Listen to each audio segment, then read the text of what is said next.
चुनाव में जातीय समीकरण सबसे बड़ी चीज होती है। वर्ग के हिसाब से अगर देखें तो भारतीय जनता पार्टी, कांग्रेस ने किसको कितने टिकट दिए हैं, चलिए अब इस पर आपको थोड़ा अपडेट कर देते हैं, जानकारी दे देते हैं। बीजेपी ने जनरल कैटेगरी को 92 टिकट दिए हैं, यानी 47.80%। अब कांग्रेस ने 15 टिकट जनरल को दिए हैं। चलिए आगे बढ़ते हैं, थोड़ा यहां पर आपको हम अपडेट कर देते हैं ग्राफिक्स के माध्यम से। जरा इस पर नजर डालिए, किस वर्गों को कितने टिकट दिए गए, किस पार्टी की तरफ से, ये इंपॉर्टेंट है। BJP versus Congress. तो general category 47.80%, Bharatiya Janata party ने यह टिकट दिए हैं अपने प्रत्याशियों को। कांग्रेस ने 15.38% जनरल कैटेगरी में वोट जो प्रतिशत है वो गौर करिएगा, इसमें गैपिंग कितनी है जनरल कैटेगरी में बीजेपी और कांग्रेस में। अब आगे बढ़िए, ओबीसी को देखिए, 29.20% भारतीय जनता पार्टी ने अपने प्रत्याशियों को मैदान में उतारा है, यानी उनको टिकट दिया है। और वहीं कांग्रेस ने 38.40% दिए हैं। अब एसटी पर नजर डालिए, 9.20% भारतीय जनता पार्टी की तरफ से टिकट दिए गए हैं। कांग्रेस से 7.60 टिकट दिए हैं प्रतिशत। मुस्लिम्स को कितने दिए गए हैं, बीजेपी की तरफ से 0.5%, जबकि कांग्रेस की तरफ से 5%। किसको किस वर्ग के हिसाब से किस कैटेगरी में टिकट दिए गए, ये भी प्रतिशत आप देख पा रहे हैं, और काफी गैपिंग है।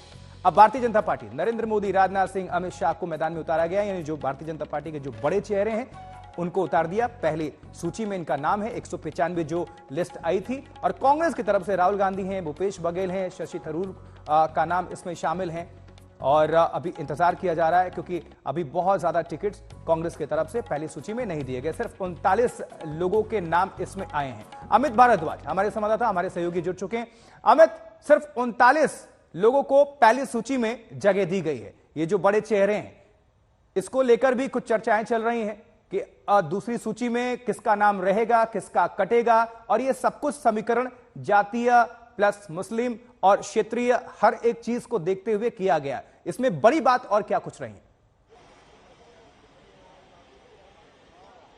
आशुतोष, देखिए, कल कांग्रेस पार्टी ने अपनी पहली लिस्ट जो है कैंडिडेट्स की वो जारी कर दी थी, उम्मीदवारों की, और बहुत दिनों से इंतजार भी था। आखिरकार इंडिया ब्लॉक के फॉर्मेशन के बाद कांग्रेस क्यों लिस्ट जारी नहीं कर रही है, देरी क्यों हो रही है, ये तमाम सवाल इसलिए भी उठ रहे थे क्योंकि बीजेपी बहुत रफ्तार से आगे बढ़ रही थी चुनावी तैयारी में। कल पहली लिस्ट जारी कर दी गई, 39 जो उम्मीदवार हैं उनके नाम घोषित किए गए, जिसमें 15 उम्मीदवार जनरल कैटेगरी से हैं और 24 उम्मीदवार SC, ST और माइनॉरिटी कम्युनिटी से हैं। और कांग्रेस ने इसको रेखांकित भी किया, क्योंकि देखिए पिछले कुछ दिनों से लगातार अगर हम कहें कि पिछले कुछ महीनों से लगातार राहुल गांधी जातीय जनगणना की बात कर रहे हैं तो गलत नहीं होगा। और इसी लिहाज से कांग्रेस ने इस बात को रेखांकित भी किया कि 39 में से जो 24 उम्मीदवार हैं वो SC, ST और माइनॉरिटी समुदाय से आते हैं, यानी कि एक बड़ा परसेंटेज, लगभग 61-62% का जो टोटल स्ट्रक्चर है वो SC, ST माइनॉरिटी कम्युनिटी को दिया गया है उम्मीदवारों में।